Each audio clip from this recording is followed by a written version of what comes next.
Gravação Desculpa. pausada. Ok.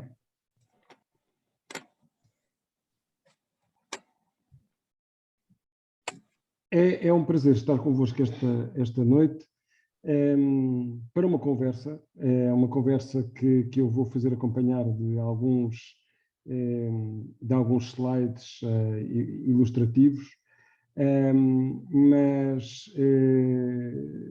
mas acima de tudo, mais do que uma apresentação, a minha ideia é poder interromper, conversarmos, fazerem questões sobre aquilo que é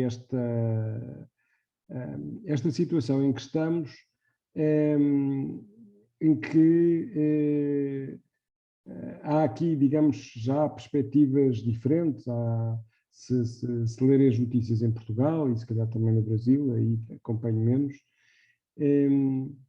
é esta ideia de que o planeta está a caminhar para um apocalipse. Quer dizer, isto é, nós com as alterações do clima, com o aquecimento global, com a destruição da biodiversidade, a própria humanidade está em causa. Eu não acho que seja assim, não acho que seja tão grave, não acho que seja o apocalipse, mas acho que é capaz de ser uma catástrofe. Quer dizer, isto não tem sentido exagerarmos, mas o que é facto é que está em causa a sobrevivência de muitas pessoas, principalmente nos países que têm menos recursos e que são, aliás, em muitos casos, os menos culpados pela situação que nós vivemos. Eu vou passar os slides, mas antes disso, só dizer-vos uma questão que também me parece importante. É um momento de publicidade. A Zero é uma organização não governamental de ambiente portuguesa, portanto, e de âmbito nacional. Nós temos um conjunto de trabalho conjunto com outras associações à escala europeia e com várias federações à escala europeia. Temos também algumas pontes com associações do Brasil, por exemplo, nesta área do clima, porque nos encontramos nas conferências anuais das Nações Unidas, que agora já não são anuais, porque por causa da pandemia já não há quase 2 anos, mas que são as conferências que as Nações Unidas promovem para que os países avancem no combate às alterações climáticas. E há realmente aqui todo um conjunto de questões que certamente teremos a oportunidade de falar e de discutir. Eu vou então partilhar aqui a tela, tenho só que projetar. Ok.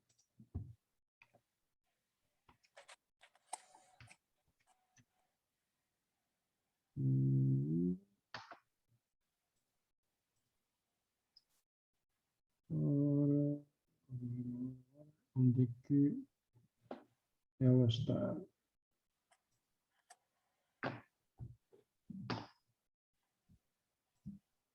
Só aqui mais um bocadinho. Eu vou antes projetar aqui num sítio diferente para seguir melhor.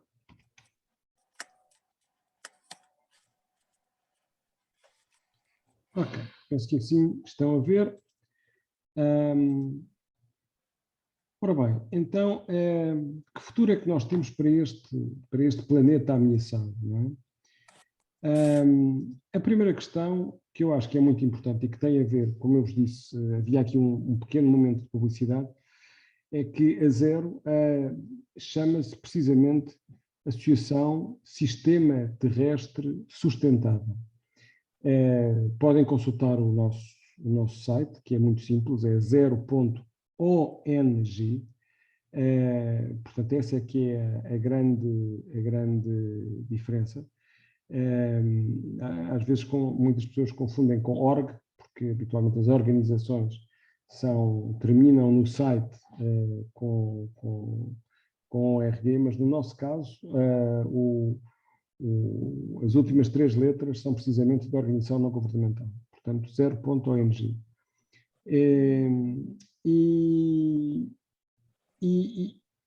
E a ideia desta associação e do trabalho que temos vindo a desenvolver é porque realmente nós não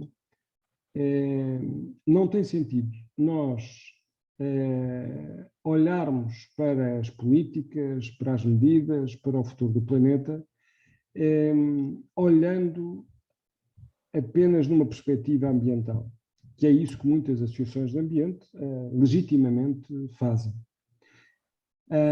Nós temos realmente este desafio pela frente de conseguir integrar uma componente ambiental, mas também uma componente social, económica e de governança.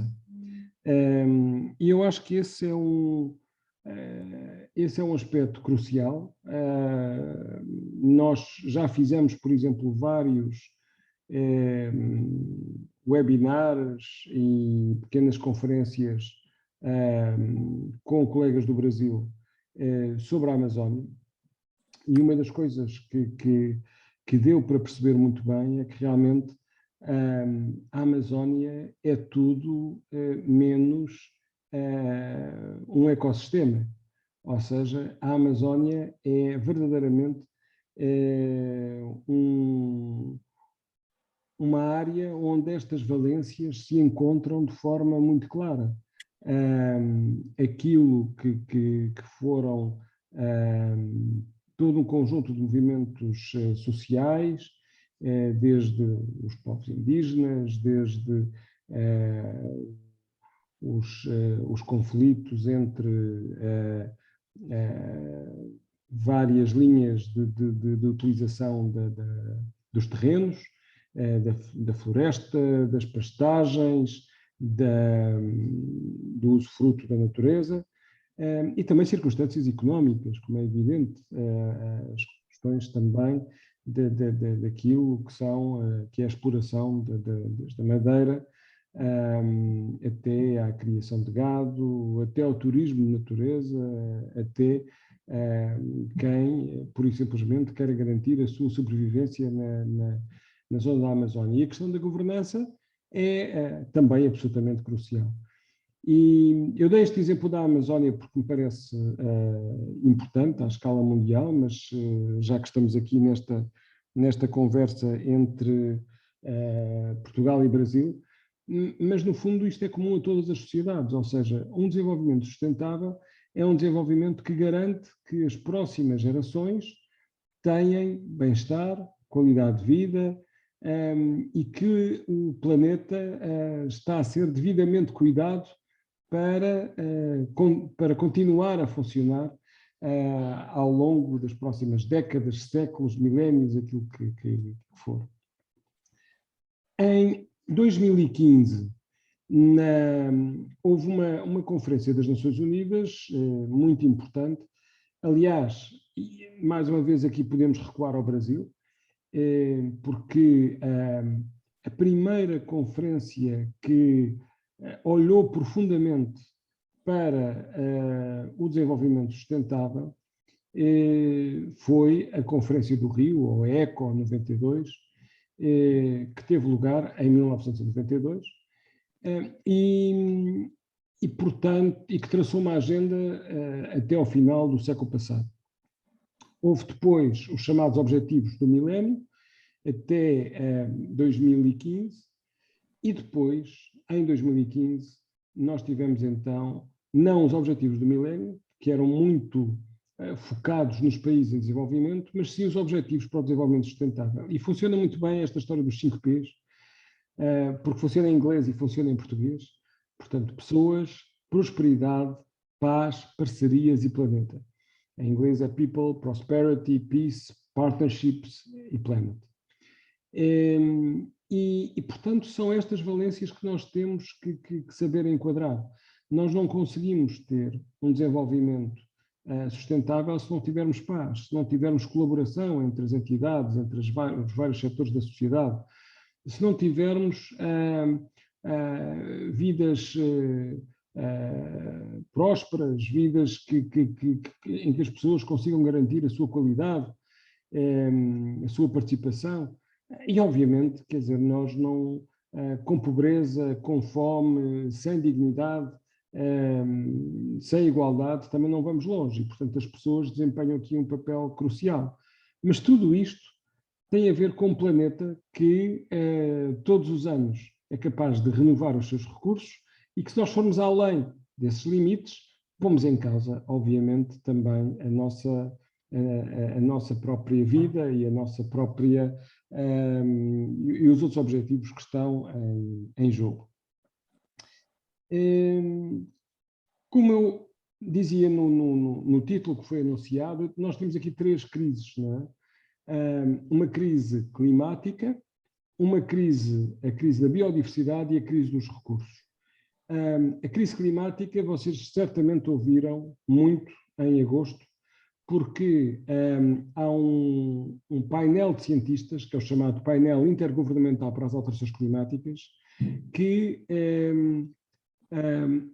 tem vários grupos, e o primeiro grupo fez sair o seu relatório, agora em agosto, onde mostra e demonstra que a temperatura do planeta já subiu 1,07 graus, desde a era pré-industrial, que a causa é, efetivamente, a atividade humana, não são causas naturais. Portanto, as causas naturais têm um papel mínimo nesta variação, e que as décadas que se aproximam vão ser complicadas por causa deste aquecimento global.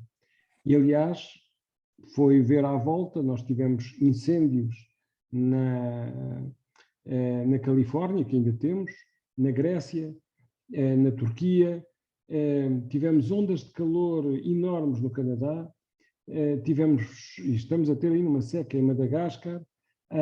Portanto, há aqui muitos sinais desta crise climática, que se calhar é mesmo o maior desafio que a humanidade enfrenta neste século.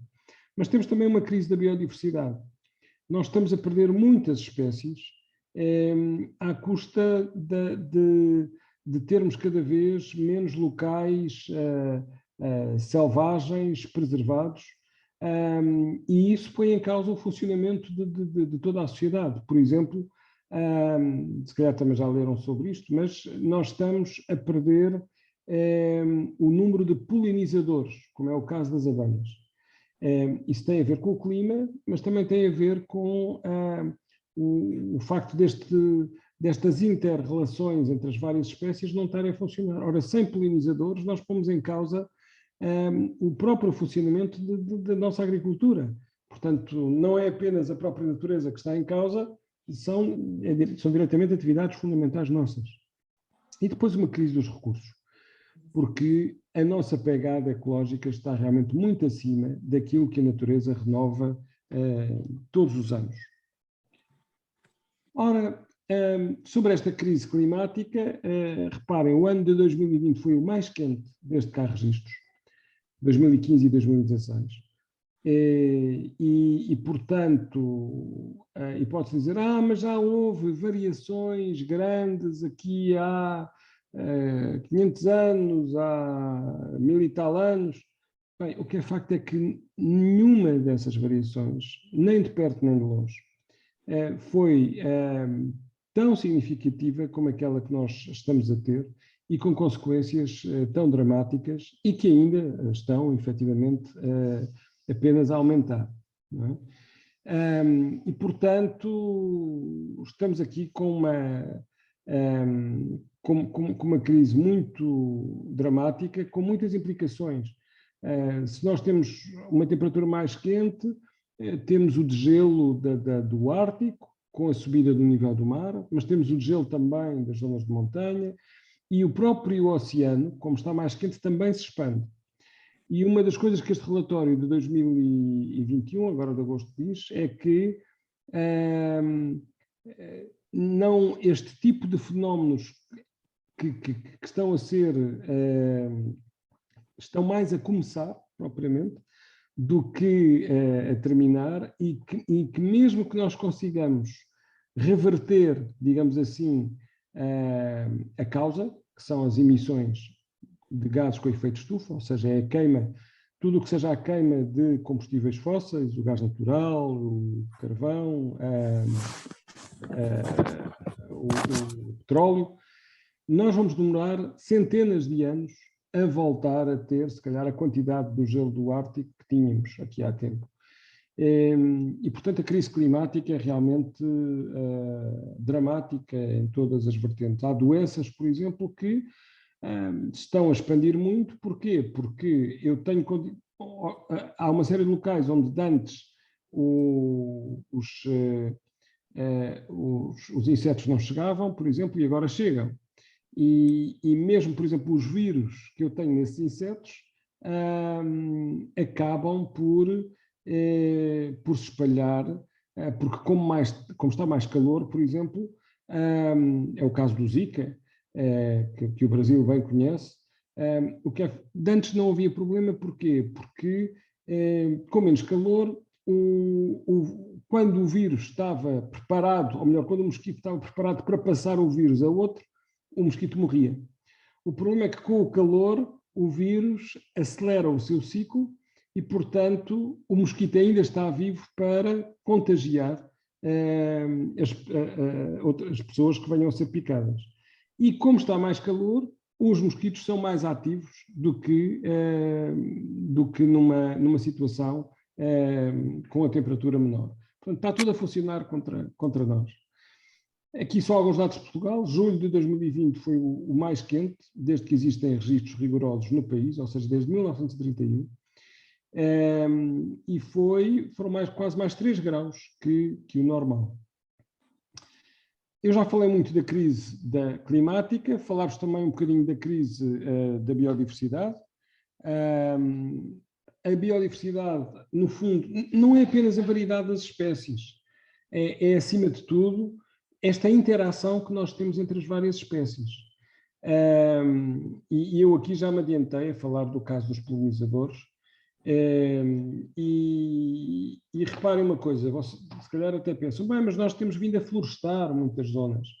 O problema é que nós desflorestamos muito mais do que florestamos. Eu já vos vou mostrar um gráfico, só mostrar aqui que há vários cientistas que nos falam de estarmos num 6º evento de extinção em massa na história da Terra. Só que os anteriores tiveram causas naturais e estes têm causas humanas. Não é? E, portanto, em jogo, nós temos atualmente 1 milhão de espécies de um total de 8 milhões que estão ameaçadas de extinção. Reparem, cá está aquilo que eu vos estava a dizer, isto é a desflorestação entre 1990 e 2000, isto por ano, os milhões de hectares que nós desflorestamos e os milhões de hectares que nós florestamos. E reparem, a situação aqui até melhorou na florestação, mas pouco na desflorestação.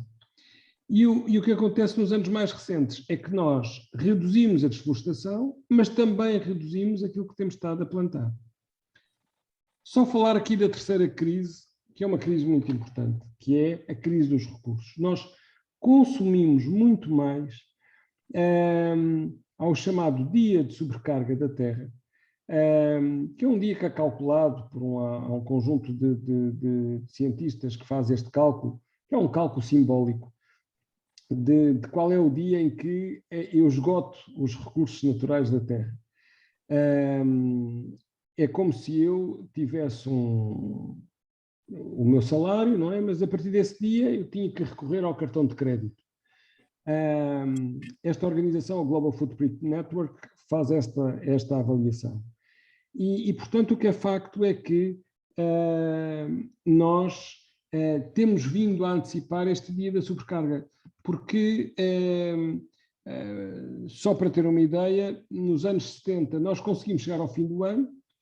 Em 2019, por comparação com 2018, reparem, o dia está sempre a antecipar-se. Em 2018 foi 1 de agosto, em 2019 foi 29 de julho.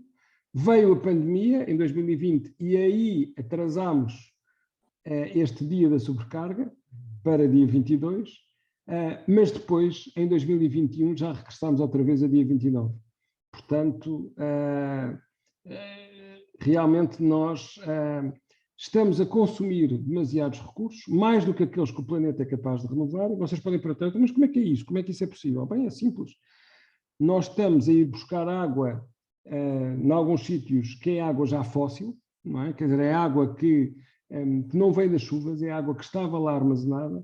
Estamos a ir pescar peixes que demoram anos a desenvolver-se e que, portanto, não vão conseguir reproduzir-se facilmente, e nós, porque estamos a pescar aquilo que não devíamos, em quantidades muito significativas, e portanto, e estamos a desperdiçar muito também. Só no caso de Portugal, para ter uma ideia, Portugal, se todos vivessem como os portugueses, que nós às vezes até nos queixamos que vivemos,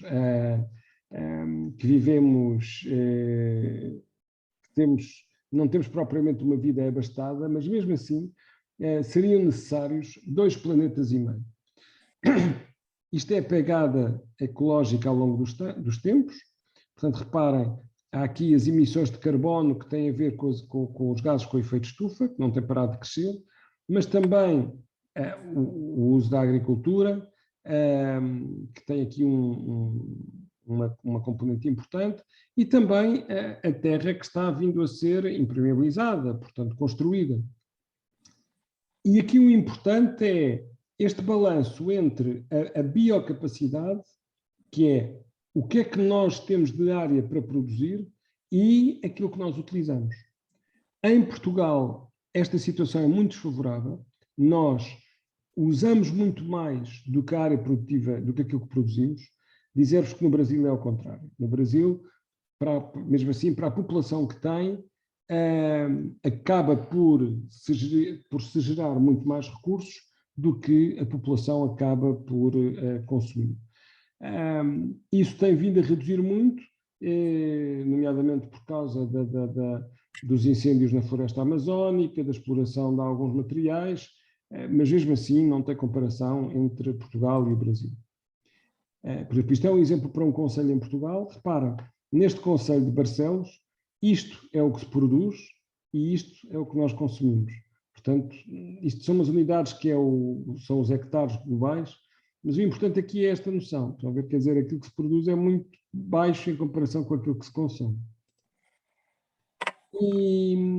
E reparem aquilo, e nós podemos pensar, então, mas isso, até por exemplo na alimentação. Reparem, na alimentação, aqui neste exemplo de Barcelos, é à custa do peixe, é à custa da carne, logo aí é metade da nossa pegada ecológica. Porque são realmente os portugueses, não sei se têm noção, mas são os terceiros, nós somos os terceiros à escala mundial que mais peixe comemos por pessoa, em média. À volta de 60 e poucos quilos por pessoa por ano.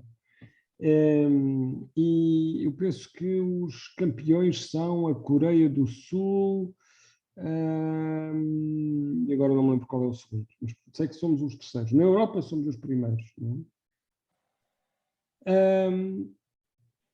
Ora, eu tenho mais, portanto, reparem, é através destes usos nos transportes, na alimentação, isto avançou um bocadinho mais,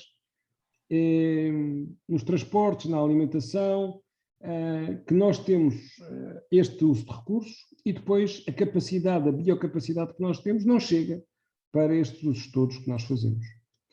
E, portanto, nós temos vindo a ultrapassar aquilo que nós chamamos os limites do planeta.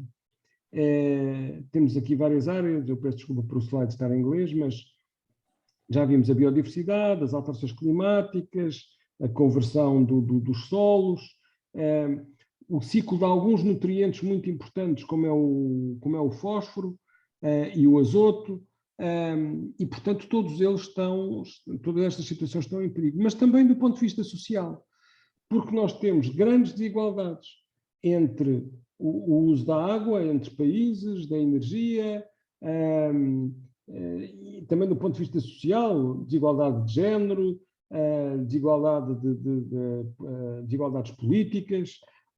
Tudo isso é muito importante.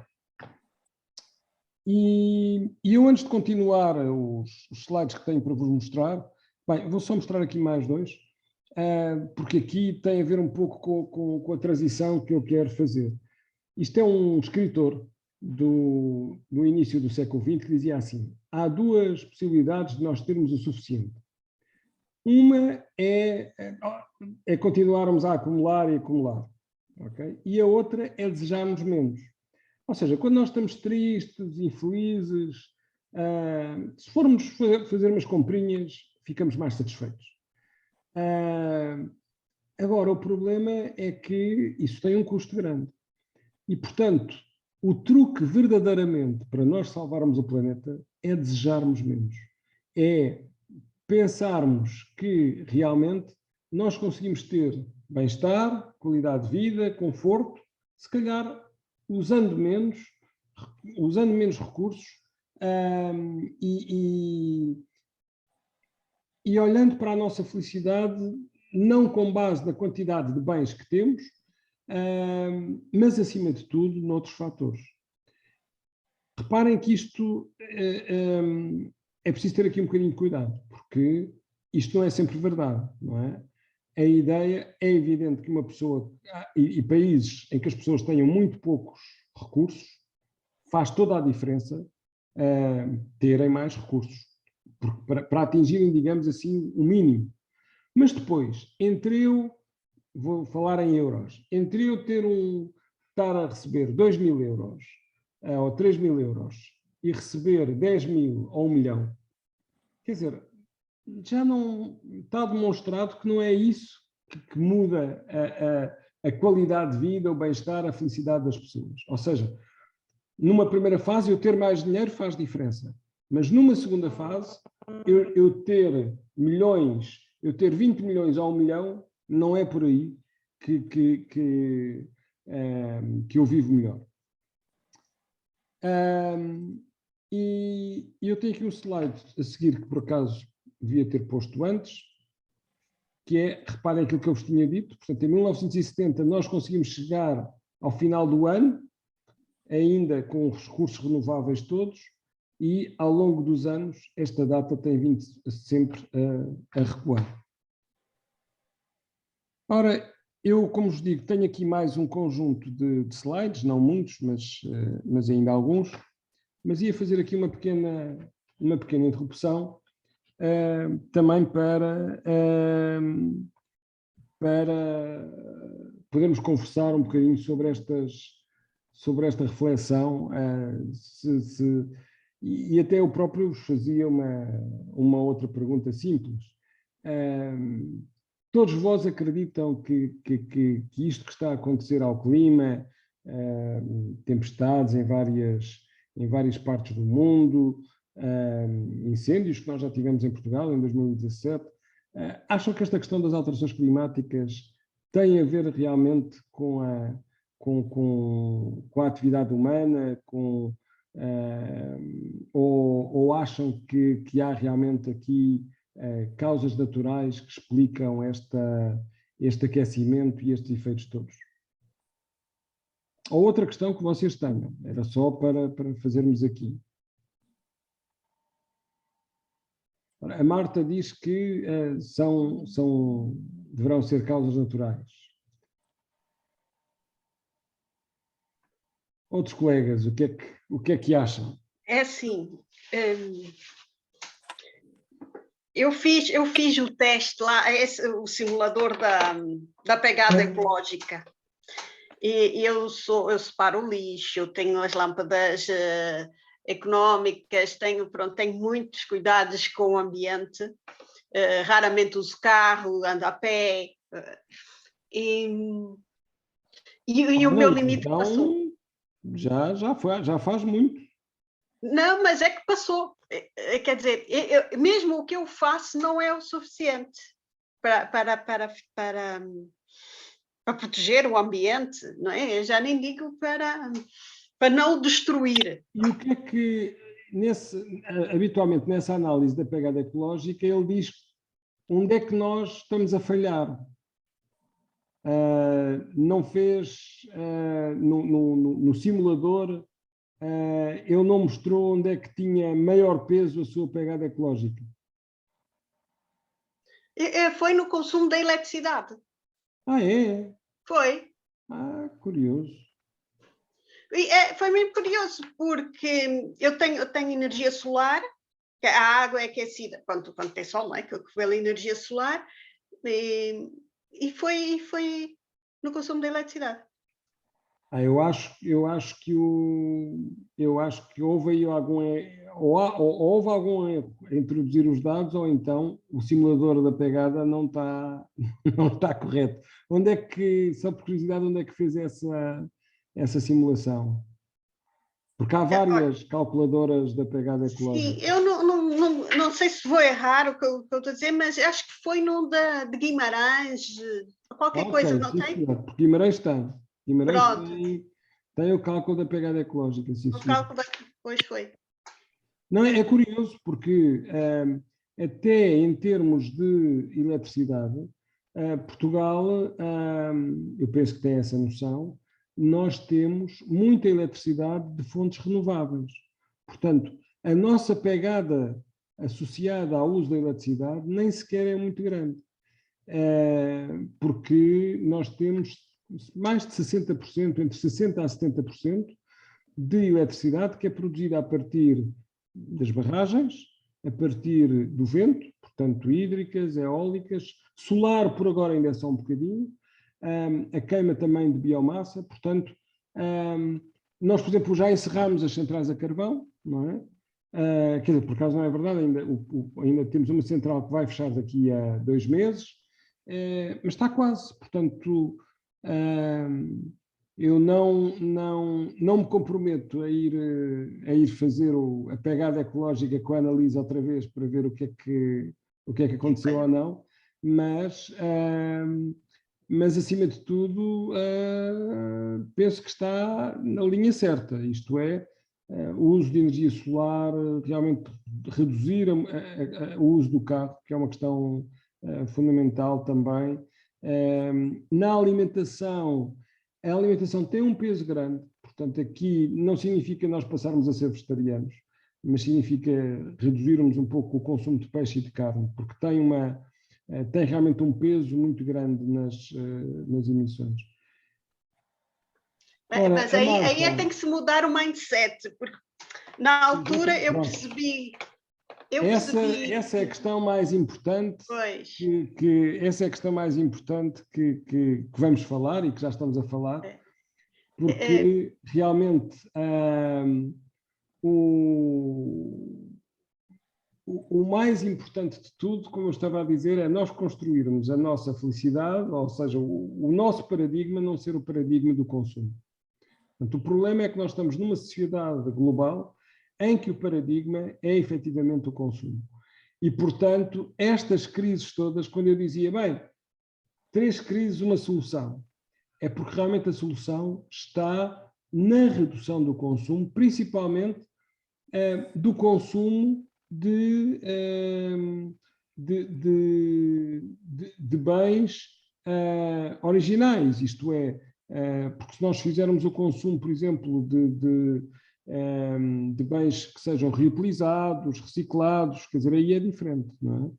Agora, reparem que nós vivemos numa sociedade de grande desperdício. Nós compramos um telemóvel que dura, bem, o meu já tem 3 anos, já não é mau, mas quer dizer, mas já está com uns quantos problemas, portanto, ao fim de 4 anos vou precisar de um novo telemóvel. Os computadores, ao fim de 4 anos, bem, há muitos casos em que ao fim também de poucos anos, lá preciso de mais um telemóvel. E, portanto, é por isso que é muito importante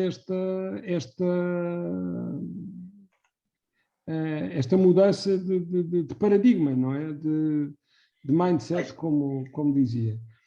Eu acredito que essa mudança só vai ser efetiva através do medo, da cultura do medo, porque nós já estamos pelo menos há mais de uma década com uma cultura de sensibilização e não está a resultar efetivamente. Mas é uma coisa que nós temos que ir por uma cultura do medo, não é? Quer dizer, que é um pouco... Aliás, os ambientalistas são acusados dessa cultura do medo, que é a cultura de eu falar da catástrofe, de vermos as cheias na Alemanha, quer dizer, para tentar mudar. É uma pena porque os cientistas dizem-nos o que é que está para vir. Isto é, nós temos informação científica rigorosa de qual é a nossa influência no ambiente e, portanto, nós podemos perfeitamente antecipar. Agora, esse é um tema realmente fundamental, que é, eu acho que tem que ser, se calhar, um bocadinho de uma mistura. Ou seja, nós temos que fazer uma cultura pedagógica, mas eu concordo consigo, a pedagogia não é suficiente. Nós não temos tempo só para a pedagogia. Esta ideia de, vamos sensibilizar as entidades, vamos sensibilizar os mais novos, porque eles são a geração do futuro e, portanto, eles vão resolver. Nós não temos tempo para isso, quer dizer, nós estamos naquilo que se chama, inclusive, uma emergência climática. E eu concordo com o que a Marta também diz, que é o medo também às tantas leva-nos à negação. Quer dizer, se eu já não consigo fazer nada, isto já está a ir tão mal que eu já não consigo fazer nada, já é inevitável. Eu acho que há aqui, precisamos de olhar um bocadinho para o medo, a ideia do medo é perceber um bocado estes cenários, mas precisamos de uma cultura também de uma cultura de sensibilização e precisamos também de pagar por muito do desperdício que nós fazemos e que é uma responsabilidade nossa, mas também é uma responsabilidade das empresas, é uma responsabilidade dos Estados. Por exemplo, reparem, imaginem que eu no Brasil não estou a par da situação, mas, por exemplo, aqui em Portugal, eu e o meu vizinho produzimos lixo, não é? Portanto, mas nós não pagamos pelo lixo que produzimos. A conta do lixo, a conta da recolha e do tratamento do lixo tem a ver com a água que consumimos. E, portanto, vamos supor que eu e ele consumimos a mesma quantidade de água. Eu posso reciclar tudo e ele não recicla nada, mas pagamos a mesma coisa. Ou seja, há aqui também um papel importante da economia para pagar aquilo que é que são, digamos assim, os efeitos daquilo que nós acabamos por utilizar. Vou-vos dar um exemplo. Nós compramos... Francisco, desculpe interromper, eu queria voltar um bocadinho atrás à questão do medo. Porque quando falou do medo em relação a nós termos percepção das catástrofes, não era esse tipo de medo que eu queria abordar, porque quando nós falamos do medo que bate na porta do vizinho, ele não nos afeta. Quando nós falamos que se comermos peixe, e que somos o terceiro país, se eu bem entendi, o consumidor de peixe, e que estamos a ingerir microplásticos e que isso vai fazer mal ao nosso organismo, é desse tipo de medo que eu estou a falar. Talvez aí se tenha consciência e comece a olhar para o planeta de outra forma, porque já nos está a afetar. Bem, isso é verdade. No caso dos microplásticos, por exemplo, é realmente uma situação em que a nossa poluição está a voltar para nós, não é? Quer dizer, está diretamente na nossa alimentação. Mas também é importante nós termos esta noção de que o consumo de pescado, por exemplo, é realmente exagerado nós, reparem que há aqui uma lógica muito simples, que é assim, não sei se ainda se lembram da pirâmide alimentar, da cadeia alimentar, mas quer dizer, cada vez que nós passamos de nível, ou seja, nós temos os produtores primários, depois passamos para os consumidores de primeira ordem, depois consumidores de segunda ordem, etc.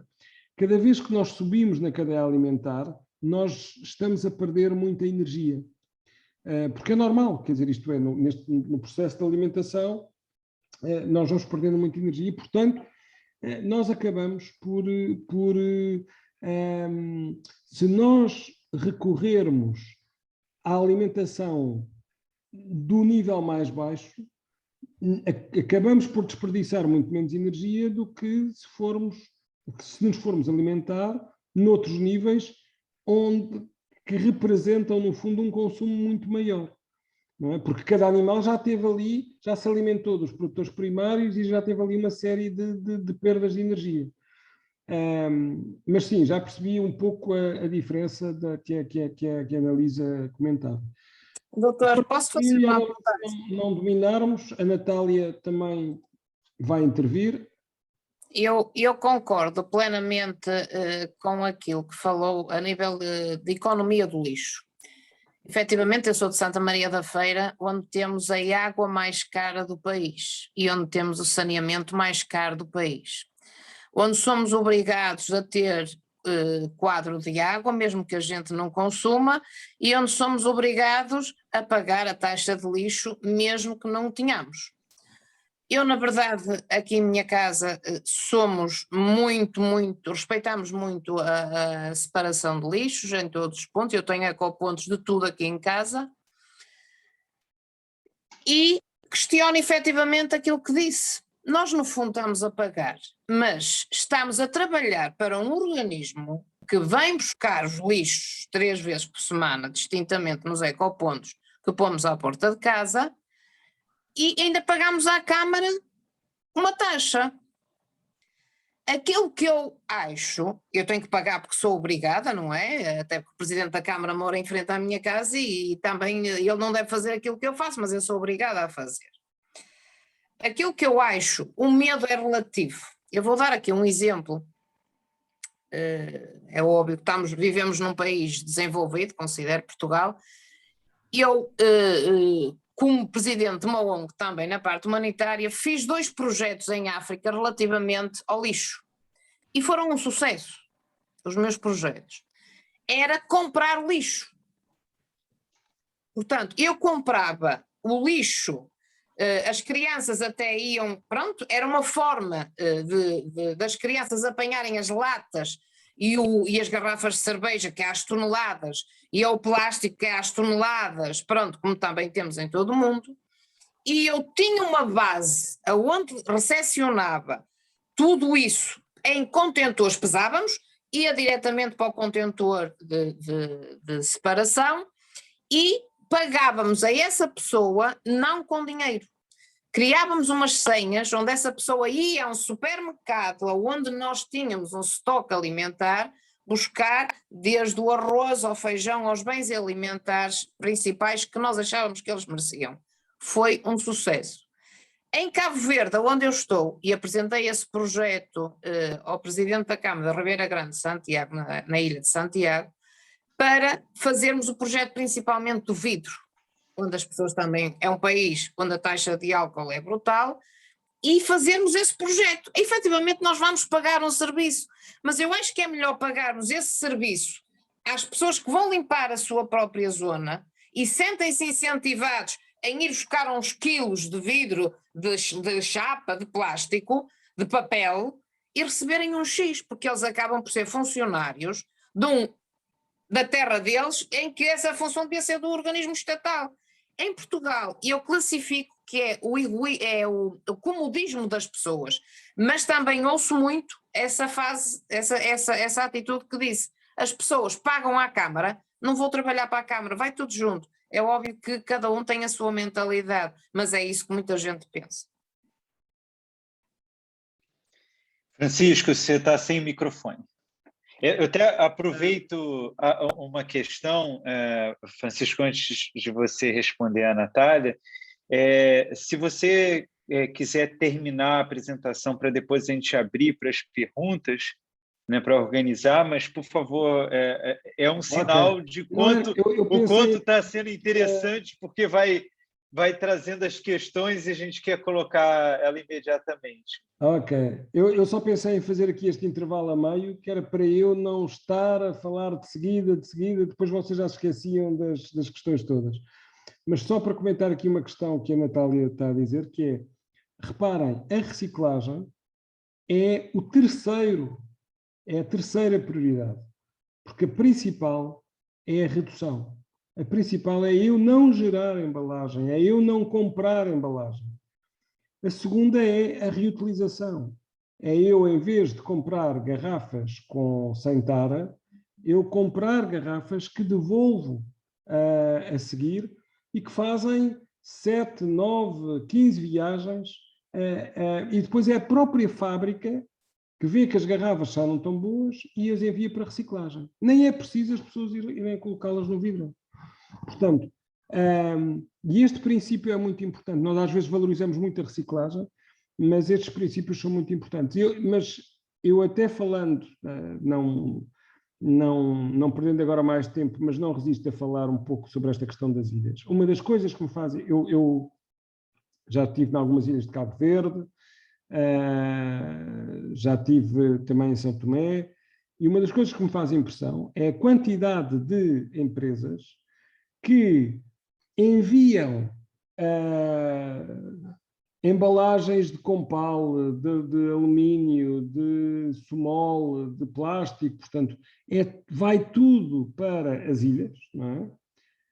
E elas não têm responsabilidade nenhuma para depois promoverem a reciclagem e o envio daqueles resíduos que estão a colocar e que lhes estão a dar lucro a colocar nestas diferentes ilhas. E eu estou a falar aqui principalmente das ilhas, porque numa ilha é muito mais difícil, com a dimensão que eu tenho em Cabo Verde, ou então em São Tomé ainda pior. Quer dizer, eu estou ali quase eu nem me tenho que chatear, não é? Quer dizer, em Portugal eu ainda tenho que pagar um bocadinho pelas embalagens, que depois para financiar depois o sistema de recolha. Mas ali não, eu pego nos meus produtos, envio para outros países, ou envio, neste caso, para muitos dos países da África de língua portuguesa ou outros locais, e acabou ali a minha responsabilidade. Mas então eu vou passar ao resto dos slides, que têm a ver um pouco com aquilo que nós estivemos aqui a falar, que é realmente esta ideia de que nós temos que mudar, o paradigma. E eu tenho só aqui que voltar a projetar os slides, porque eles não... Ele deixou de estar projetado. Agora, já aqui está. Portanto, o que nós temos verdadeiramente de transformar é deixarmos de ter esta visão linear, e por isso é que nós falamos agora da economia circular, em que eu vou extrair recursos, vou usá-los e depois vou deixá-los, desperdiçá-los, quero-me livrar deles, não é? E, portanto, isto é o esquema que eu tenho de funcionamento, que é, no fundo, um esquema degenerativo. É um esquema em que é um sistema em que eu pronto, uso e deito fora, para ter um esquema regenerativo. Em vez de degenerativo, passar a ter um esquema regenerativo. E o que é esta ideia do regenerativo? A ideia do regenerativo é eu, olhando para os nutrientes, sejam eles o telemóvel, sejam eles os nutrientes biológicos, é eu conseguir que eles que eles circulem o mais possível no sistema, minimizando as perdas. É eu apostar na reparação, na reutilização, na reciclagem, em vez de ir buscar outra vez mais materiais virgens para fazer mais equipamentos. E vocês têm têm aqui, por exemplo, este exemplo de que tipo. Eu quero então uma economia circular, mas que tipo de economia circular? Eu quero uma economia circular, não é de circuitos fechados, não é de voltar à marca, não é uma lógica de eu ter o proprietário. Não, eu quero é olhar para o ecossistema. O ecossistema está todo interligado. São muitos circuitos alinhados. E é essa a ideia. Eu quero, acima de tudo, que eu rentabilize, digamos assim, todos os materiais que eu vou pondo para poderem ser aproveitados por múltiplas partes do meu ecossistema, que é a sociedade e que tem todas estas valências. E, portanto, a ideia de eu poder, em vez de eu ir logo deitar fora, eu conto esta história que é verdadeira. Eu tenho um micro-ondas, que já não sei qual é a idade do micro-ondas, honestamente, mas tenho um micro-ondas que aqui há uns anos, eu até, em 2015, até me lembro que foi em 2015, porque foi quando 2015 ou 2016, o micro-ondas, estávamos até num jantar com amigos, deixou de funcionar. E há um amigo meu que disse, vê lá, se precisares, o micro-ondas é fundamental em casa, se precisares, eu posso ir ao supermercado ou qualquer coisa e compro-te um, quer dizer, comigo a pagar. Mas portanto, ofereceu-se simpaticamente e eu disse, deixa ver se ele tem possibilidade de ser reparado. Ele já tinha uma luz avariada e tudo. Pronto, quando se abria a porta já não acendia a luz. Depois eu paguei pela reparação do micro-ondas, porque era só o fusível e a lâmpada, paguei 6 euros. Já passaram, como eu vos digo, 5 ou 6 anos e o micro-ondas continua a funcionar todos os dias. Portanto, é também aqui o mindset, quer dizer, esta lógica de que se partiu, se está com problemas, e não é só mindset, é porque realmente, como nós temos a sociedade muito virada para a venda do novo, às vezes o novo é mais barato do que o arranjar.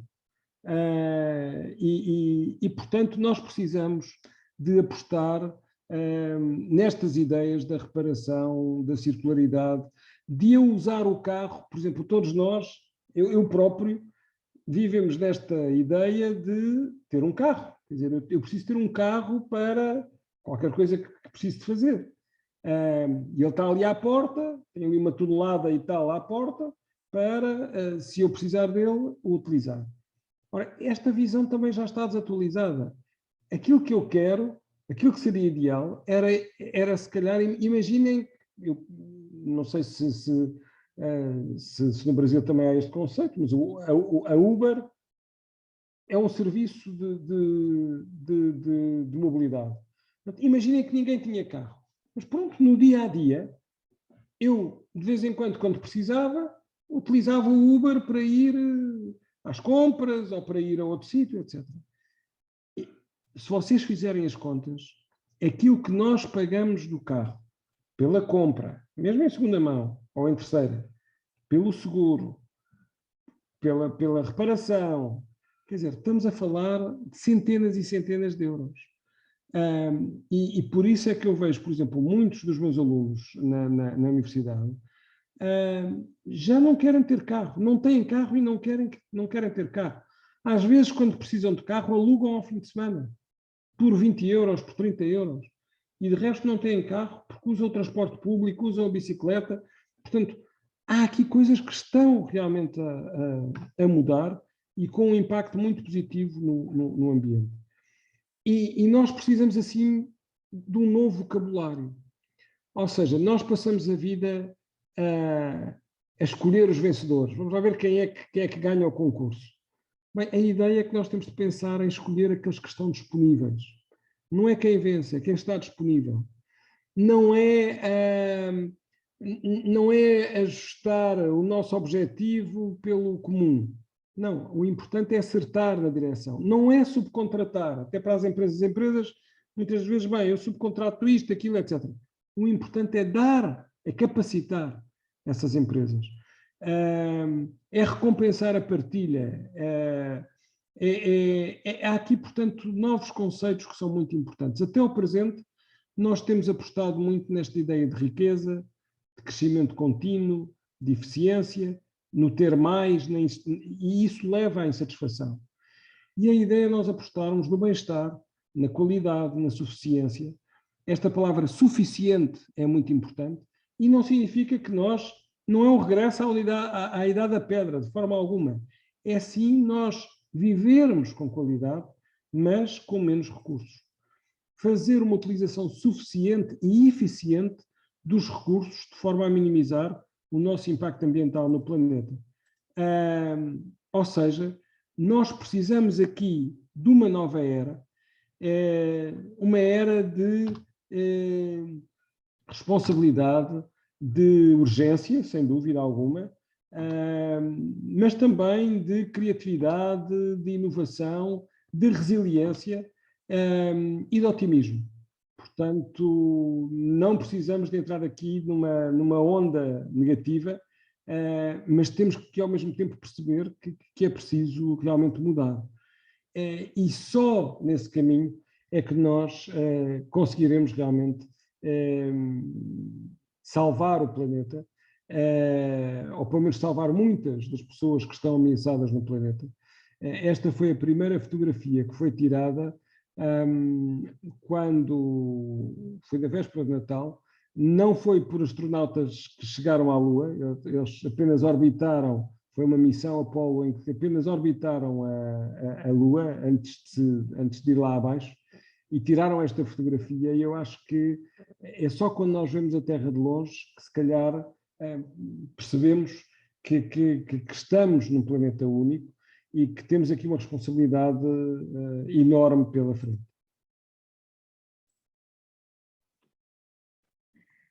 E podemos continuar a conversa, Marcelo. Francisco, muito obrigado. A gente já pôde ver pela participação quanto a sua fala foi provocativa e mobiliza a gente a pensar e, ao mesmo tempo, de buscar soluções, né? Muitos comentários no chat, né? Quem quiser abrir o microfone e falar pessoalmente, mas eu queria colocar duas questões para você, Francisco, do chat. Um foi o Zeferino, perguntou se você poderia falar um pouco sobre o carro elétrico, né? Em que medida isso teria um impacto, né? A Silva fez vários comentários também no chat, né? Mas ela também toca um ponto que eu acho que seria importante falar sobre a obsolescência programada das marcas, né? De que já tem essa questão desde, se não me engano, no começo do século XX, né? Tem a primeira documentação em relação a isso das empresas alemãs de fabricação de lâmpada elétrica, né? De como fazer lâmpada para estragar mais rápido, para aumentar o consumo e por aí vai, né? Só para iniciar por aqui, depois, quem quiser, por favor, chame a minha atenção que eu abro aqui. Obrigado, Francisco. Não, muito rápido. Bem, estes dois temas dariam para muito tempo, principalmente a questão da mobilidade elétrica. Eu vou começar ao contrário, vou falar sobre a obsolescência. Eu nunca consigo dizer bem. Obsolescência programada. Mas isto diz-se mais rápido. E é o quê? É basicamente nós vendermos equipamentos que estão preparados para se estragarem automaticamente ao fim de um determinado tempo ou de um determinado número de utilizações. Portanto, mesmo que estejam bons, quer dizer, eles próprios estão encarregados de se autoavariar para me obrigar a comprar um novo. E, portanto, há muitas empresas que têm esta política disfarçada, escondida, mas que na prática acaba por, obviamente, ter um impacto muito grande, acaba por ter um impacto muito grande naquilo que é o consumo. E é uma política do mais insustentável possível. Nem sempre é possível provar, não é? Mas fala-se, por exemplo, dos casos das impressoras, dos casos de alguns computadores, em que realmente essa é uma das situações comuns. Depois, um outro, portanto, quer dizer, é o mais, é algo que realmente é preciso as entidades reguladoras, as associações de consumidores, fazerem aqui as associações de ambiente também, fazerem aqui uma luta grande contra este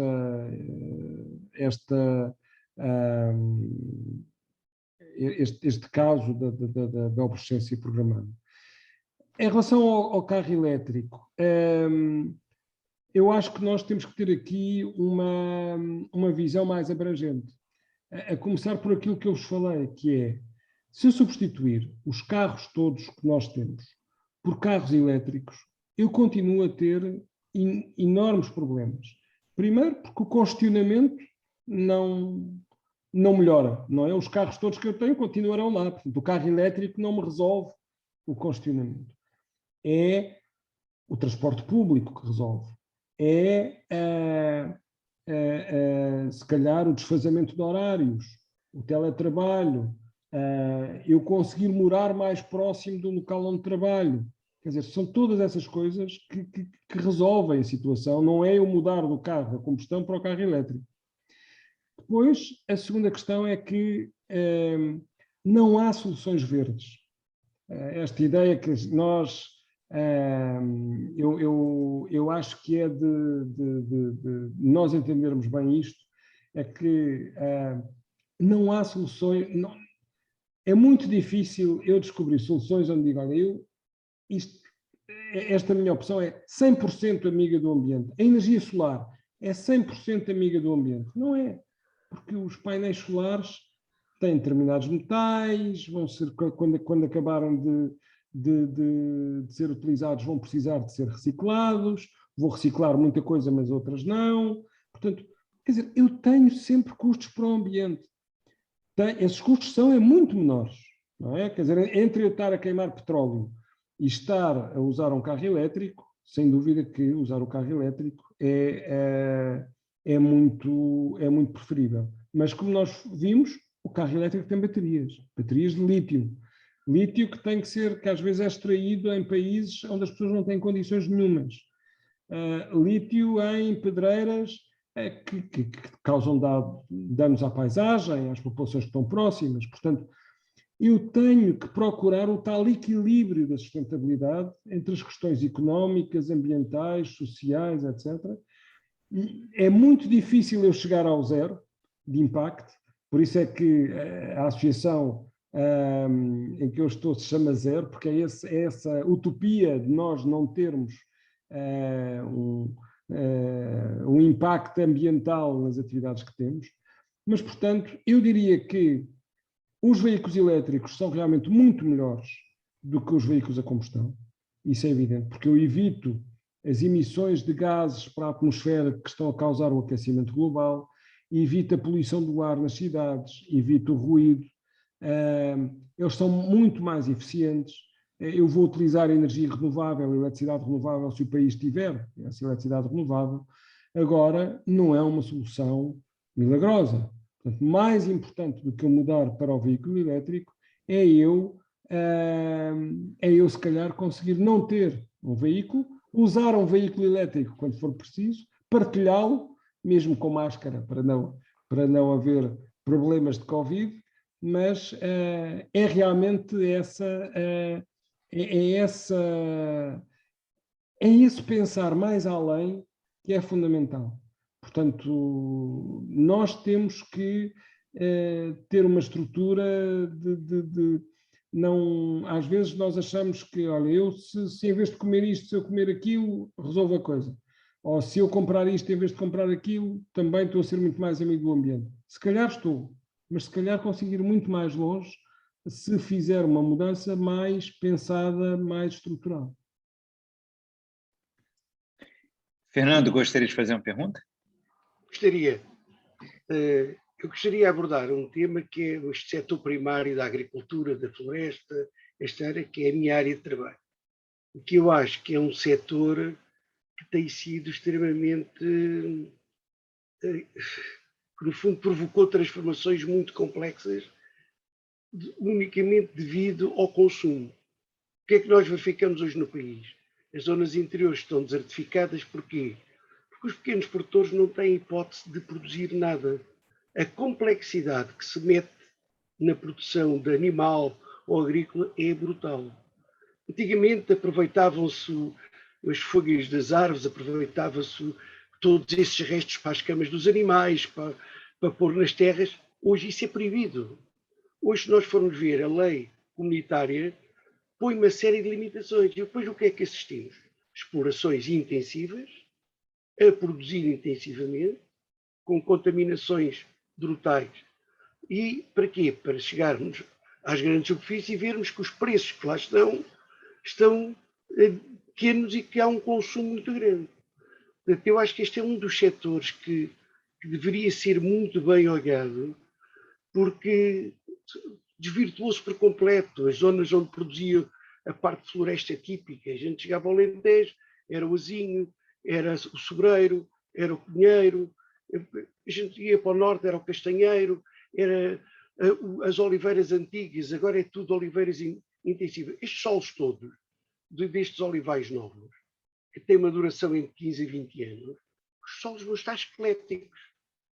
Porquê? Porque tudo o que há de adubação, por causa das ervas, por causa disto, é tudo produtos muito tóxicos e muito negativos.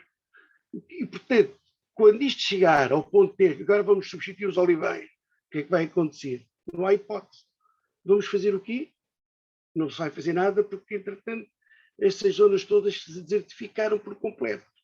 E, portanto, não vai haver sustentabilidade para se fazer outras atividades. Portanto, eu acho que este é um dos setores onde, de facto, exigia uma grande ação, porque está a contribuir de uma forma drástica para toda esta situação que nós estamos a viver. Fernando, eu não lhe posso dar mais razão.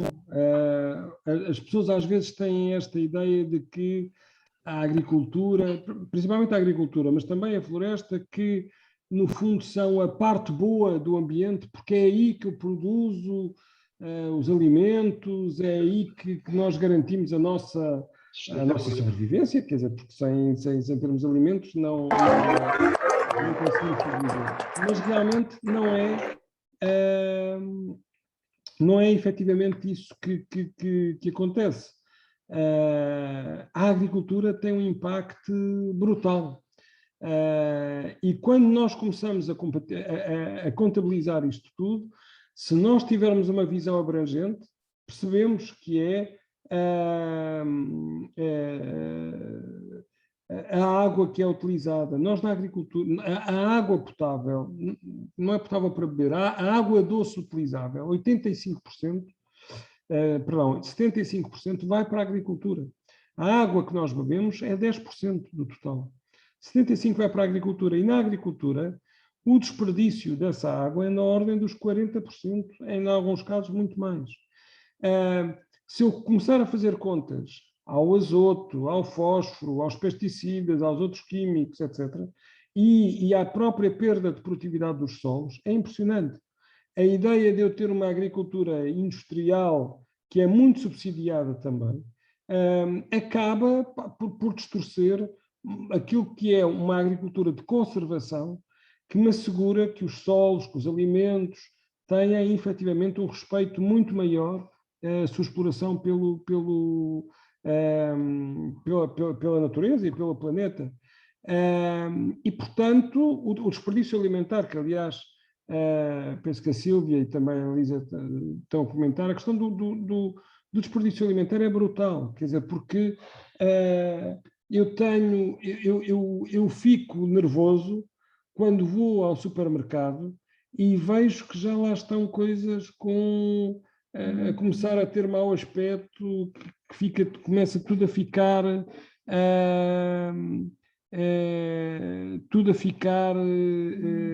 efetivamente,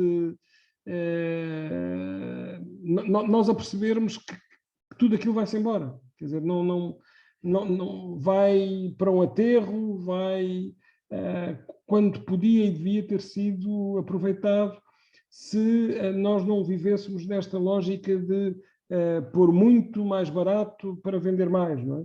Então, há aqui questões que são cruciais. Eu não acho que... eu acho que a permacultura, por exemplo, só para responder à Sílvia, tem aqui valências muito importantes. Quem não sabe o que é permacultura tem que fazer aqui alguma investigação. Mas eu gosto mais do termo agricultura de conservação. Não é uma agricultura... e há vários relatórios das próprias Nações Unidas a dizer que nós conseguíamos produzir para todos com um tipo de agricultura diferente e mais amiga do ambiente e mais sustentável. E a floresta é a mesma coisa, quer dizer, isto é, tenho um amigo meu que nos incêndios de 2017, ele, à volta da casa, tinha sobreiros. E de resto tinha, quer dizer, estava tudo cheio de eucaliptal e pinhal à volta, e ardeu tudo, e quando chegou aos sobreiros, pura e simplesmente não ardeu. E a casa dele ficou impecável. Quer dizer, isto é, nós precisamos... Porquê? Porque as espécies autóctones nossas próprias de Portugal e que são um verdadeiro ecossistema montado de sobre e de zinco, quer dizer, nós temos que aprender aqui com a natureza e com as atividades que são mais próprias daquilo que é o nosso país também. E, portanto, podemos dizer, bem, então, mas os eucaliptos não permitem o papel, não permitem nós termos aqui uma mais-valia económica, emprego, etc. Sim, mas é com conta, peso e medida. Quer dizer, isto é, nós plantamos imensos eucaliptos nos sítios errados.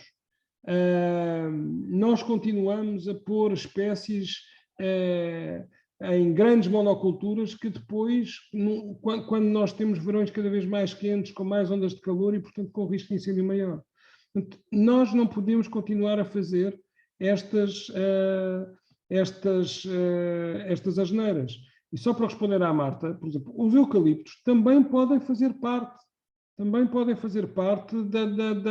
do menu. O menu não pode ser só eucalipto. Portanto, nós temos que ter, e aqui nós podemos aprender que realmente a diversidade é aquilo que é fundamental. E Marcelo, eu tinha aqui mais ou menos programado 1 hora, porque tenho aí outra combinação, e já estamos em 1h20. Isto, nós, pronto, acabamos sempre por conversar muito mais do que às vezes pensamos inicialmente, e a culpa é acima de tudo minha, mas pronto, era só para dar nota que também eu sei que vocês habitualmente têm um limite de 1h30 e já estamos próximos. Francisco, se você não se importar, só dá a palavra ao Patrício, que já estava aqui levantando, e você responde rapidamente e depois eu encerro o nosso encontro, se for possível. É possível? Com certeza. Por favor, Patrício. Obrigado, Marcelo. Boa noite, Francisco. Boa noite a todos presentes aqui, caros colegas. Eu, antes de tudo, vou felicitar o Francisco, porque eu só conheço televisão e estar aqui com ele é um maior prazer e honra conseguir falar consigo aqui.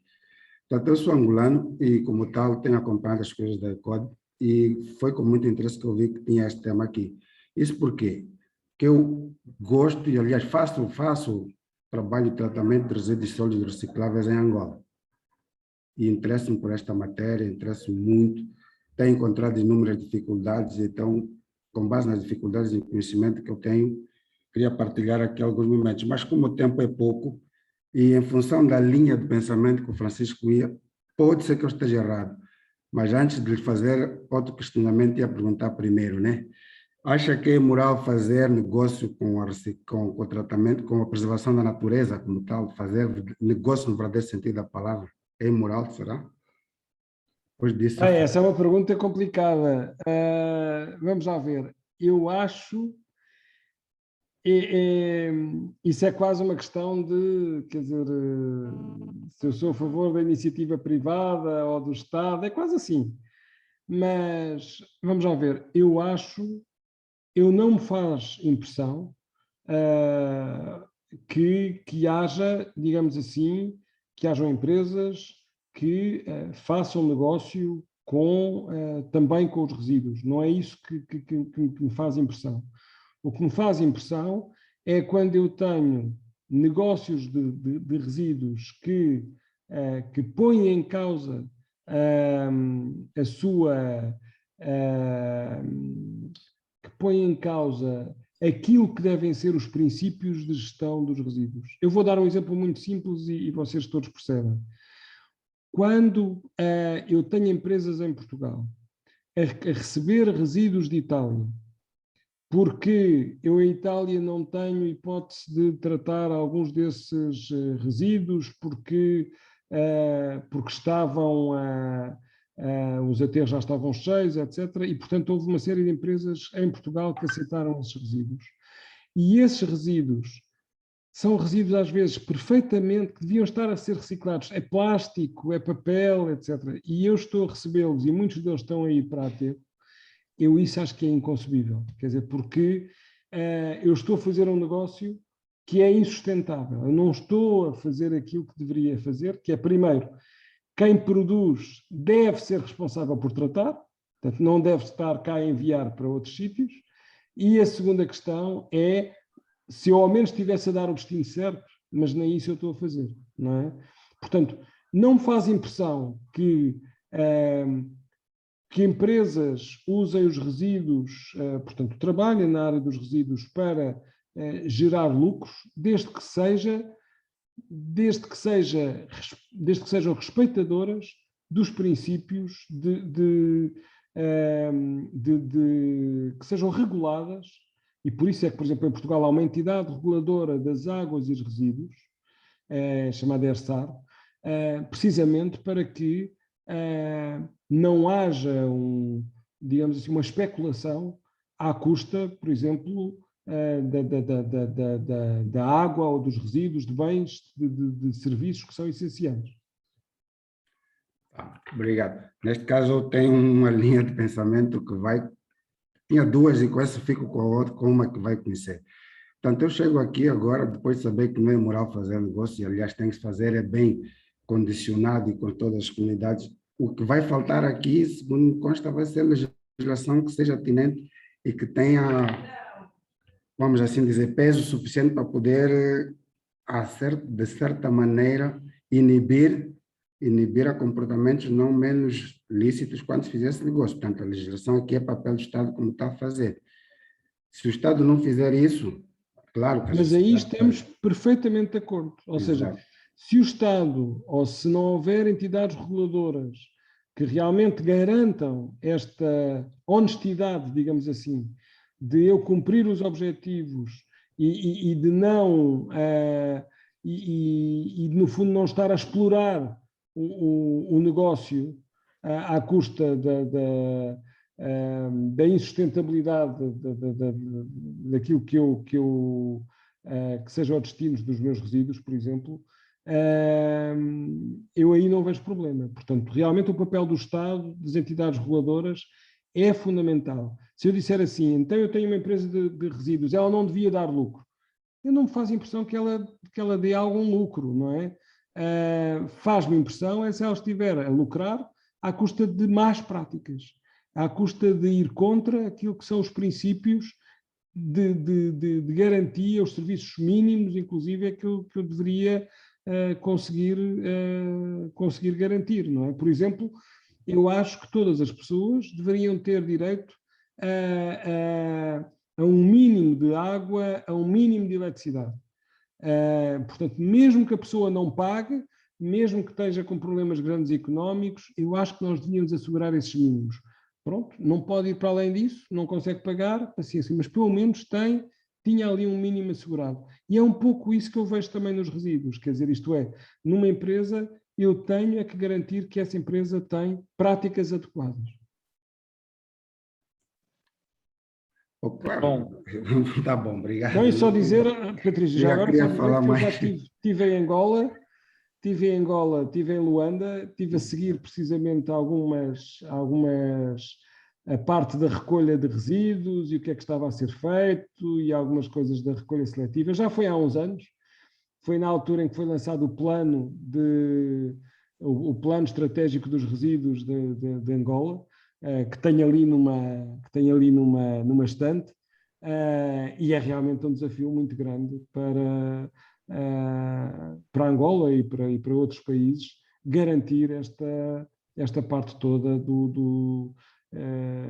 da recolha e do tratamento adequado e do pagamento justo por aquilo que se produz. Tá bem, eu podia continuar a conversa depois consigo, numa outra oportunidade. Como é que eu faço para contactar, se faz favor? Eu posso deixar aqui o meu mail. Pronto, com as devidas limitações de que eu recebo muitas mensagens e às vezes isto não é fácil, mas está no chat, está aqui o meu mail. Sim, senhor. Patrício, muito obrigado. Queria encerrar essa tarde, noite, extremamente importante para a gente. Primeiro, agradecendo ao Francisco Ferreira pela disponibilidade, por ter feito uma palestra tão instigante. Agradecer a todos que também separaram um tempo do seu dia para vir aqui e debater e escutar, né?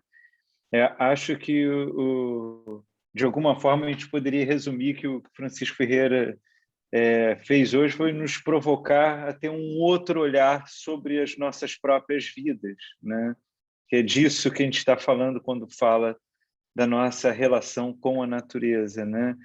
Primeiro, numa primeira dimensão de redução de danos, né? De alguma forma trabalhar e minimizar o problema, mas chamou a atenção que isso ainda é uma questão ainda muito inicial, um primeiro momento, né?